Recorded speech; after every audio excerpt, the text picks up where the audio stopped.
राज बचपन से भगवान में नहीं मानता है। वो जब छोटा होता है तो वो उसके पिताजी डैड से बहुत ज़्यादा प्यार करता है और उसके डैडी की तबीयत ख़राब होती है और वो ऊपर वाले से बहुत ज़्यादा प्रेयर करता है कि कैसे भी करके मेरे डैडी को ठीक कर दो। पर उसके डैडी गुज़र जाते हैं, मतलब ऑफ हो जाते हैं, तो ये तब से भगवान को नहीं मानता है। अब राज का बड़ा भाई रहता है अमर, और वो लोग जब बड़े होते हैं तो राज की जो मॉम रहती है वो अमर की फ़ैमिली के साथ रहती है। राज की मॉम उसे बहुत समझाती है जब वो छोटा होता है कि जिसका जब भी समय लिखा है उसे उस समय पर ऊपर जाना है, पर वो एक नहीं मानता है और वो बस उसका विश्वास ऊपर वाले से उठ जाता है। उसके बाद से वो कभी प्रेयर नहीं करता है, कभी मंदिर नहीं जाता है, कभी ऊपर वाले का नाम नहीं लेता है। अब ज़िंदगी आगे बढ़ चुकी है, दोनों बड़े हो गए हैं। उसकी मॉम जो है वो अमर के साथ रहती है और राज बहुत बड़ा आदमी हो गया होता है, अमर भी बहुत बड़ा आदमी हो गया होता है, मतलब उन दोनों के पास काफ़ी पैसे होते हैं। अब अमर को अब्रॉड जाना होता है मीटिंग के लिए, फॉरेन कंट्री, परदेश।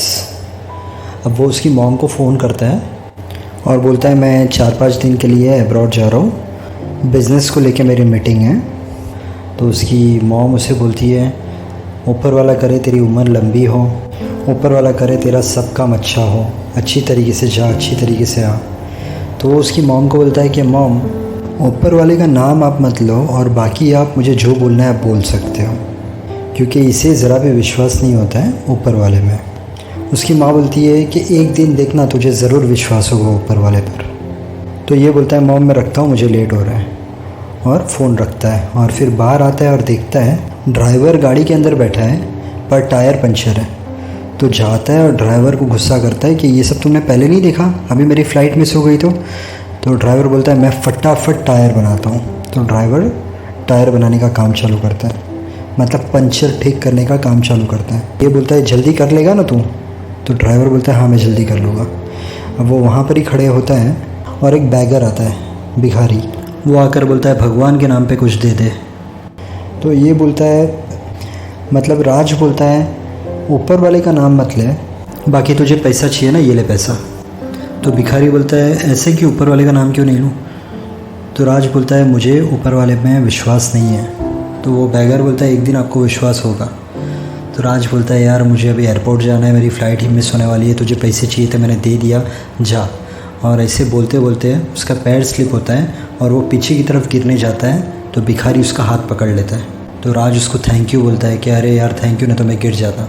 तो भिखारी बोलता है आप पीछे देखो क्या है, पीछे खड्डा था, अगर मैं हाथ नहीं पकड़ता तो आप गिर जाते, ये आपको ऊपर वाले ने बचाया। तो वो फिर से हंसने लग जाता है, बोलता है यार मैं तुझे थैंक यू बोलूँगा पर ऊपर वाले को शुक्रिया नहीं बोलूँगा, क्योंकि मुझे पता है कि तूने ही मुझे बचाया है।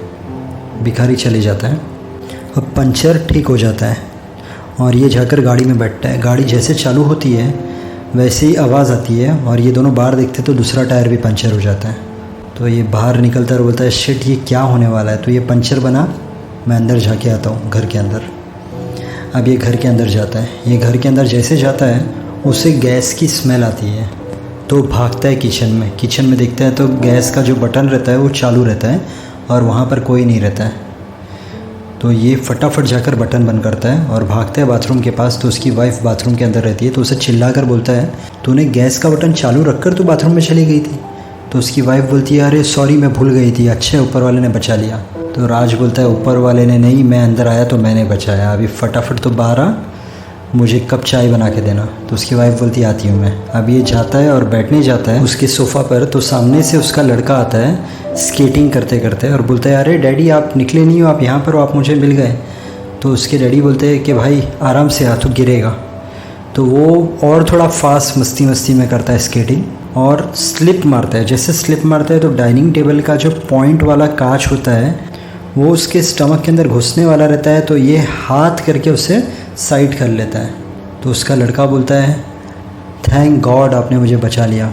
तो राज बोलता है अबे बेवकूफ़, गॉड ने नहीं मैंने तुझे बचाया। तो बोलता है अरे डैडी अभी आपने मुझे बचाया, थैंक यू सो मच, पर मैं ऊपर वाले को भी थैंक यू बोल रहा हूँ। Thank you dad, thank you आपने मुझे बचाया। तो बस वो सोफ़ा पे बैठता है, उसका लड़का मस्ती करते रहता है। और ड्राइवर आकर बोलता है अभी पंचर ठीक हो गया है पर गाड़ी में और प्रॉब्लम आ गया है तो मैकेनिक को बुलाना पड़ेगा। तो राज बोलता है अरे यार अभी मुझे टैक्सी करके जाना पड़ेगा। तो वो टैक्सी वाले को फ़ोन करता है। टैक्सी वाला आता नहीं है। फिर टैक्सी वाला आता है तो ट्रैफिक उसे मिलती है।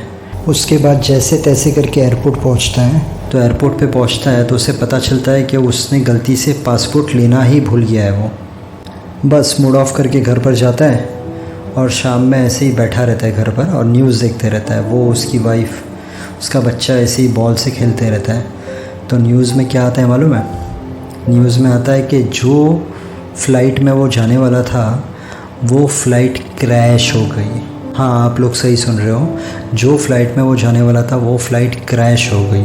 उसकी मॉम का फ़ोन आता है। उसकी मॉम बहुत रोती है कि मैं तो डर गई थी कि तू वो फ़्लाइट में है। बाजू में उसकी वाइफ रोती है। अमर फटाफट फ़ोन हाथ में लेता है। अमर भी फ़ोन पे रोने लग जाता है कि भाई तू बच गया आज। उसके बाद राज जो होता है वो खुद रोने लग जाता है और राज अमर को बोलता है मॉम को दे फ़ोन। तो उसकी मॉम को फ़ोन देता है अमर और राज बोलता है माँ मैं भगवान में आज से विश्वास करने लग गया हूँ। बोले मैं अभी यही सोच रहा हूँ कि सुबह से लेके अब तक जो जो मेरे साथ हुआ तो ये तूने मुझे आशीर्वाद दिया था कि ऊपर वाला करे तेरी लंबी उम्र हो। तो ऊपर वाले ने सुन ली वो बात और ऊपर वाले ने मेरी गाड़ी पंचर कराई, फिर दूसरा टायर पंचर कराया, फिर गाड़ी चालू नहीं हुई। उसके बाद हमारे घर पे गैस लीक हो गया था, बटन चालू रह गया था। तो अगर मैं निकल जाता तो वो भी तकलीफ़ होने वाली थी, पर ऊपर वाले ने उससे भी बचा लिया। मेरा लड़का गिरते गिरते बचा। उसके बाद मुझे ट्रैफिक मिली, ट्रैफिक के बाद भी मैं पहुंच गया वहाँ पर तो पासपोर्ट भूल गया। तो ये सब ऊपर वाले ने किया था मेरी जान बचाने के लिए।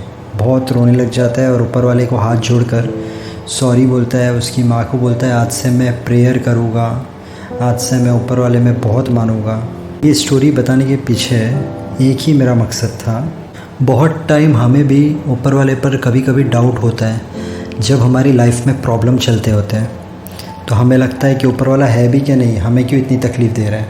पर ऊपर वाले पर कभी भी शक नहीं करना। वो उसके हिसाब से हमारी ज़िंदगी लिखता है। हमारे लिए क्या अच्छा है क्या बुरा है वो लिखता है। अगर आपको कुछ नहीं मिल रहा है तो उसका मतलब उसने लिखा है, क्योंकि अगर वो चीज़ आपको मिल गई तो आपको तकलीफ़ होगी, और आपको बहुत सारी चीज़ मिल गई तो वो भी उसने लिखा है आपको सुख देने के लिए। तो उसके प्लान पे कभी भी डाउट नहीं करना, वो आपके लिए हमेशा सब चीज़ें सही करेगा। होप आपने मेरे वीडियो से कुछ सीखा हो। मैं एक छोटी सी वीडियो क्लिप डालता हूँ, आप चेक कर लेना, उससे आपको पता चल जाएगा कि मेरे चैनल पर क्या क्या है। आपको एक बार अगर टाइम मिला तो मेरे चैनल पे एक बार विज़िट करना। मेरे चैनल पे आपको business tips, health tips, motivation, WhatsApp status, entertainment, product की अनबॉक्सिंग। अगर आपके दिमाग में कभी ऐसा क्वेश्चन आता है कि क्या पुनर्जन्म सच में होता है, मतलब रीबर्थ, तो आप मेरे चैनल पे जाके चेक कर सकते हो। मैंने पुनर्जन्म से रिलेटेड वीडियो डाली है। आपने टाइम ट्रैवलर के बारे में सुना होगा, समय यात्री, वो वीडियोस भी है। बोलने का मतलब ये है कि मेरे चैनल पे आपको बहुत सारी चीज़ें मिलेगी। आपको ऐसा नहीं कि सिर्फ फ्रेश होने मिलेगा, आपको बहुत नॉलेज मिलेगी, बहुत कुछ सीखने मिलेगा। आप जब मेरे चैनल पे विज़िट करते हो, अगर आपको मेरे वीडियोस पसंद आते हैं तो आप मेरे चैनल को सब्सक्राइब कर सकते हो। आज का अगर आपको वीडियो अच्छा लगा तो मेरे वीडियो को लाइक करना, शेयर करना। Thank you so much. God bless and wish you a very happy life.